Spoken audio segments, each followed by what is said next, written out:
ایک زمانے میں ایک معروف بزرگ انتقال کر گئے، لیکن انہوں نے ایک وصیت کی مرتے ہوئے کہ میرا جنازہ وہ پڑھائے جس کی عصر کی سنتیں بھی قضا نہ ہوئی، جو کہ شرعی تاکید نہیں رکھتی لیکن اس کی وہ سنتیں بھی قضا نہ ہوئی۔ بڑے بڑے زاہد اور تہجد گزار اور شب زندہ دار دم بخود ہے کہ زندگی میں ایسی کوتاہیاں تو کبھی سرزد ہو جاتی ہیں، نہیں تو جوانی کے اندر تو بڑی سستیاں ہو جاتی ہیں، تو یہ اتنی کڑی شرط اور کون نبھائے گا؟ حضرت کا جنازہ پڑا ہے اور کوئی آگے بڑھنے کی ہمت نہیں کر رہا۔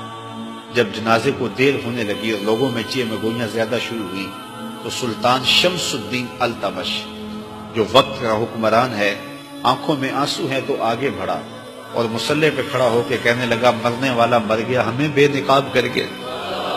یہ تھے حکمران، اور پھر ان کا جو روب تھا دشمنوں پر اور ان کی جو قوت تھی دشمنوں پر، یہ ان کے کردار کی چمک تھی۔ تو امامت صغرا ہو یا امامت کبریٰ ہو، مصلی کی امامت ہو یا تخت و تاج کی امامت ہو، ہمیں سب سے زیادہ توجہ اپنے کردار کی طرف دینا ہوتی ہے، اور جب ہمارا کردار خلوت میں خوبصورت ہو تو پھر ہماری جلوتوں کے اندر روب پیدا ہو جاتا ہے، ہمارے لہجوں کے اندر رس بھر جاتا ہے، ہماری آواز میں تاثیر پیدا ہو جاتی ہے، پھر ہمارا حکم ٹالا نہیں جاتا۔ یار پھر حکم انسان کیا ٹالے گا؟ پھر تو زمین بھی حکم نہیں ٹالتی، پھر تو پہاڑ بھی راستہ دے دیتے ہیں۔ جب زلزلہ آتا ہے تو حضرت عمر مدینے میں کھڑے ہیں تو زمین کانپنے لگی ہے تو درہ زمین پہ مارتے ہیں اور کہتے ہیں زمین ٹھہر جا، کیا عمر نے تیری چھاتی پہ عدل نہیں کیا ہے؟ تو زمین ٹھہر جاتی ہے۔ وہ کردار کی چمک تھی۔ اور ایک لونڈی رو رہی ہے مدینے کی گلی میں، حضرت عمر گزرتے ہیں تو پوچھا کہ تم کیوں رو رہی ہو؟ اس نے کہا کہ ٹھوکر لگی اور جو میں تیل لے کے آ رہی تھی وہ بہہ گیا اور زمین میں جذب ہو گیا۔ اب میری مالکہ بڑی سخت گیر ہے، تو جب اسے یہ پتا چلے گا تو وہ میرے پر بہت زجر و توبیخ کرے گی، میں ڈرتی ہوئی گھر جانے سے گھبرا رہی ہوں۔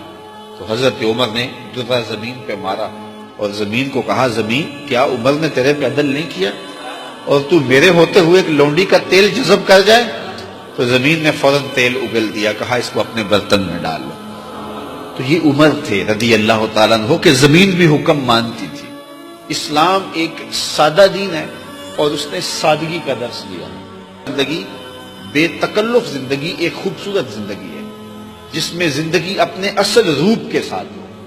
اس وقت مجھے معاف کیجئے گا، منبر و محراب کے وارثین ہو یا صاحبان جبہ و دستار ہو یا مسند نشین ہو اور خانقاہوں کے سجادہ نشین ہو یا آیان اقتدار پہ بیٹھنے والے وزراء ہوں یا مشیر ہوں یا ہمارے حکمران لوگ ہوں، ان سارے لوگوں کی زندگی ایک مصنوعی زندگی بن کے رہ گئی اور سارا وقت اپنے جبہ و دستار کو سجانے کے لیے اور اپنے پروٹوکول اور اپنی تقریب اور اپنے اعزازات کے لیے صرف کر دیتے ہیں۔